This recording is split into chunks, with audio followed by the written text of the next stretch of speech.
La parole est tout d'abord à Florian Sidbon pour le groupe Paris en commun.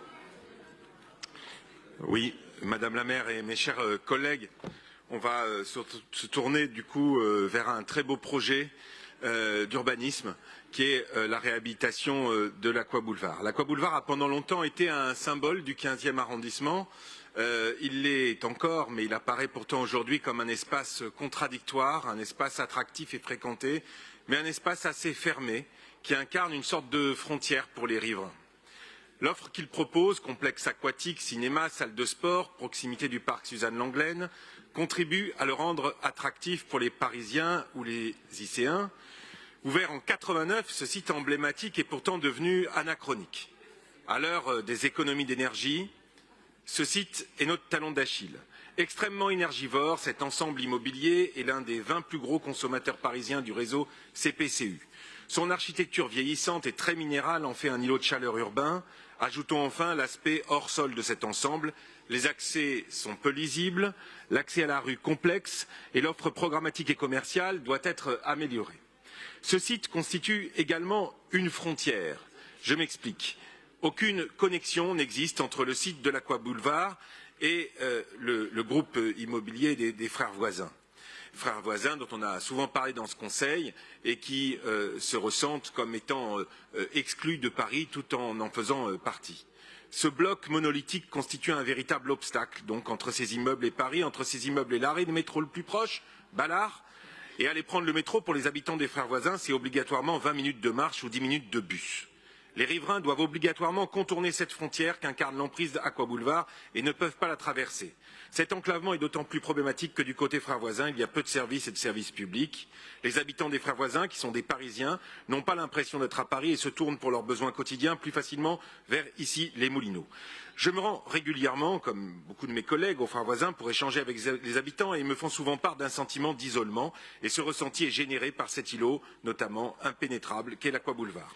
Plus qu'un ressenti, il s'agit bien d'une réalité. Alors, mes chers collègues, je n'ai pas encore parlé du projet en lui-même, mais à la lumière de ce que je viens d'énoncer, vous comprendrez que ce projet est une nécessité et que c'est avant tout un projet également, social. Repenser et réaménager ce site est indispensable. Le projet qui nous est proposé est formidable. D'une part, à un quartier actuellement fermé, le site deviendra ouvert sur son environnement. La création de traverses à l'air libre permettra de désenclaver la cité des frères voisins et d'améliorer l'accès au parc Suzanne-Lenglen. En plus des liaisons piétonnes, la création d'une place centrale contribuera à faire de cet endroit un nouveau morceau de ville. À une programmation qui demeure pour l'instant attractive mais dysfonctionnelle et à réinventer, c'est un quartier qui laissera toute sa place à la mixité programmatique et fonctionnelle. Les programmes historiques du complexe seront toujours présents, mais ils seront réorganisés et modernisés de manière à s'inscrire pleinement dans le nouveau projet. Tous ces programmes actuels seront ainsi accessibles depuis cette place centrale dont je parlais. Les rez-de-chaussée accueilleront des commerces, des restaurants, un local dédié à l'économie sociale et circulaire et une pépinière d'entreprise verront également le jour. C'est un quartier vivant et animé qui sera créé. À un site énergivore, c'est un ensemble bas carbone qui succédera et qui dominera. Pour opérer cette transformation, un pôle énergie sera réalisé à proximité du parc aquatique et alimentera l'ensemble des programmes du site. Le site sera raccordé à une boucle de géothermie. La chaleur en hiver, la fraîcheur en été sera captée en profondeur dans la nappe phréatique. Ces deux systèmes permettront de diminuer la consommation d'énergie. De plus, les verrières du parc aquatique seront rénovées car elles contribuent fortement à cette consommation énergétique élevée. À un îlot de chaleur important et à un site minéral, cet ensemble fera la part belle au végétal.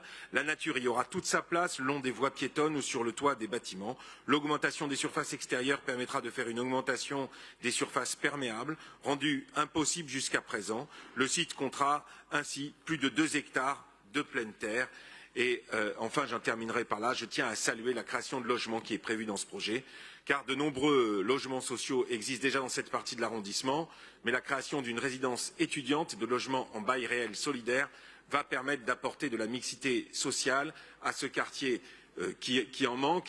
Et on a vu lors de la concertation qui s'est déroulée et auquel notre premier adjoint, notre maire du 15e, Anouche Toragnan, moi-même et un certain nombre d'autres élus ont participé, que les habitants étaient en grande attente de ce projet qui fait, je crois, consensus.